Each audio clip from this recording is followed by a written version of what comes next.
Pemirsa, keterbukaan dan kreativitas masyarakat Bali jelas merupakan sumber kekuatan utama masyarakat dalam menggali, mencari, mengembangkan budaya sehingga muncul konsep-konsep baru yang secara keseluruhan merupakan gabungan kekuatan yang mampu melestarikan agama Hindu di Bali. Bagi masyarakat Bali, kesejahteraan lahir dan batin dapat diraih apabila masyarakat itu dengan konsekuen melaksanakan konsep-konsep utama agama Hindu yang berorientasi kepada sikap batin, perilaku, sikap pikir dalam pergaulan sehari-hari dalam bermasyarakat.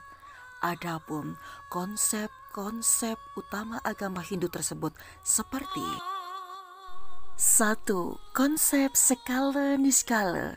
Seperti yang telah diketahui, tujuan akhir agama Hindu adalah Moksartam Jagatita Ya Jaiti Dharma.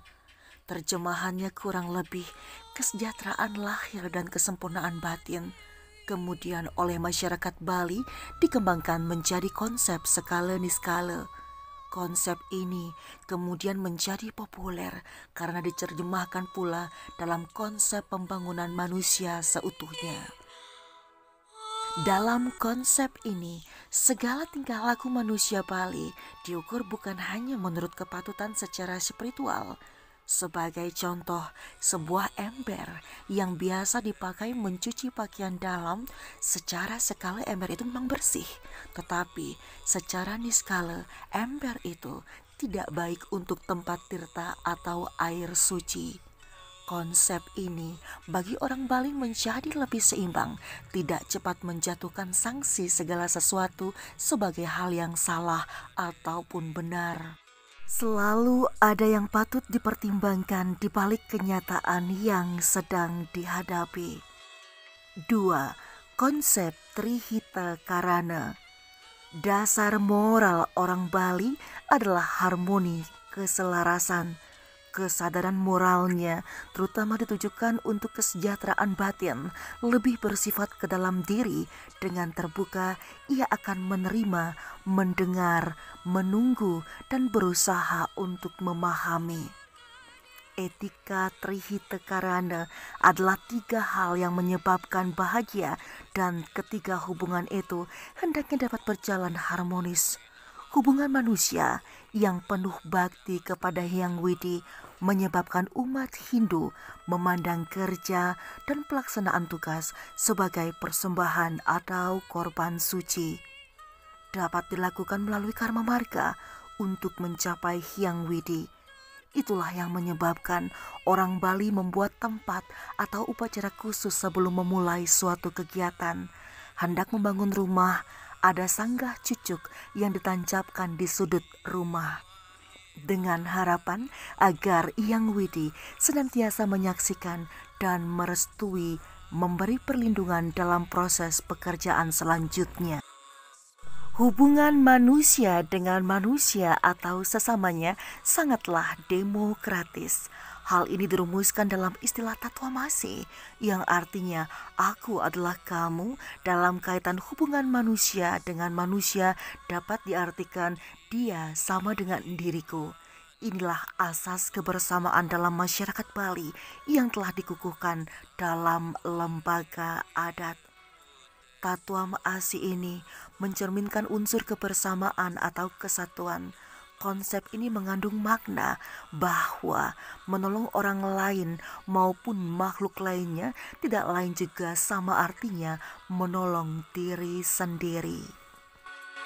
Sebaliknya, merusak makhluk lain dan lingkungannya itu berarti pula merusak diri sendiri. Karena hal itulah, dalam pelaksanaan adat di Bali, seluruh anggota dianggap memiliki hak dan tugas yang sama. Ketika misalnya ada kematian salah satu anggota banjar adat, maka anggota lainnya wajib datang membantu, tidak peduli apakah ia seorang kaya ataupun seorang miskin. Seberapa besar kesungguhan yang ditujukan oleh seorang anggota banjar adat kepada sesamanya akan berakibat sebesar itu pula kesungguhan yang akan diberikan kepadanya apabila kemudian dia memerlukan bantuan. persoalan hubungan manusia dengan lingkungannya, masyarakat Hindu di Bali memiliki praktik-praktik yang menarik dalam merealisasikannya. Oleh sebab itu, terdapat hari-hari khusus untuk dapat melaksanakan upacara kecil seperti tumpak landep, upacara yang diperuntukkan untuk alat-alat produksi, tumpak uduh, upacara bagi tumbuh-tumbuhan, dan tumpak kandang, upacara yang diperuntukkan bagi hewan ternak. 3. Konsep Desa Kalepatra. Konsep ini merupakan konsep utama bagi kebudayaan Bali. Konsep ini menyebabkan bentuk luar agama Hindu yang dalam pelaksanaan kegiatan agama tidaklah sama di setiap daerah. Meskipun ajarannya tetap sama, tetapi cara pengamalan dalam budaya pendukungnya selalu berubah dan berbeda antara satu desa dengan desa yang lainnya, sesuai dengan desa atau tempat, kala atau waktu, dan patra atau keadaan. Konsep ini merupakan kesadaran untuk sama atau dalam ajaran tetapi berbeda dalam cara pengamalan yang kemudian dikenal dengan istilah Bhinneka Tunggal Ika. Dimanapun masyarakat Bali itu berada, mereka tidak harus menerapkan seperti adat daerahnya, namun mereka menyesuaikan dengan kebiasaan adat di mana mereka berada. Seperti adat di kota Karangasem dalam melaksanakan upacara maupun upakarayatnya dalam kegiatan upacara lainnya sangat berbeda dengan adat yang dianut oleh masyarakat Denpasar. Demikian pula antar daerah-daerah atau kabupaten di Bali mempunyai adat kebiasaan yang berbeda dalam melakukan upacara maupun upakara keagamaan. 4. Konsep karma pala. Konsep ini merupakan hukum sebab akibat. Dengan kesadaran akan waktu, masyarakat Bali dibimbing untuk berpikir lurus. Karena apa yang mereka alami sekarang sesungguhnya tidak terlepas dari apa yang diperbuat sebelumnya. Sedang apa yang mereka akan alami kelak sangat tergantung dari apa yang mereka kerjakan sekarang. Berkaitan dengan itulah, sebetulnya karma pala ada 3 macam. Karma pala sancita adalah pala dari perbuatan kita dalam kehidupan terdahulu yang belum habis dinikmati dan masih merupakan benih yang menentukan kehidupan yang akan datang. Karma pala prarabdha adalah pala dari perbuatan kita pada kehidupan ini tanpa ada sisanya. Dan karma pala kriyamana adalah pahala yang tidak sempat dinikmati pada saat berbuat sehingga harus diterima pada kehidupan yang akan datang. Hukum karma pala itu tidak menyebabkan putus asa dan menyerah pada nasib, tetapi positif dan dinamis serta hal ini harus disadari.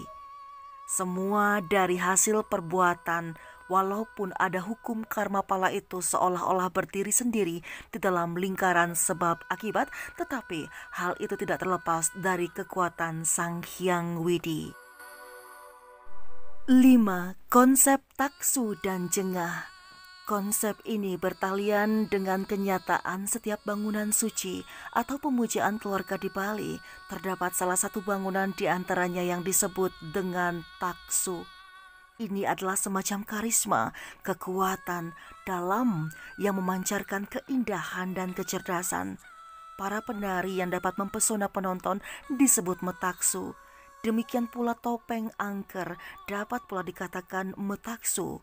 Masyarakat Bali telah mengenal dan memahami pentingnya taksu dalam bangunan suci, keluarga maupun dalam berkesenian. Tetapi masyarakat Bali menyadari bahwa taksu itu baru bisa muncul dari hasil kerja keras di samping faktor-faktor yang bersifat niskala atau spiritual. Karena itu, rasa jengah dalam konteks budaya memiliki konotasi sebagai hal yang bersemangat. Taksu dan jengah harus saling mengisi sehingga arahnya menjadi positif dalam menuju perubahan nilai-nilai budaya. Dalam taksu dan jengah ini diiringi pula dengan konsep Trikaya Parisuda sebagai pelengkap dalam bertindak maupun dalam pergaulan sehari-hari bagi masyarakat Bali. Setiap orang Bali dihendaki bermanacita, yakni berpikir yang baik, berwacika, berkata yang baik, dan berkayika, berbuat yang baik.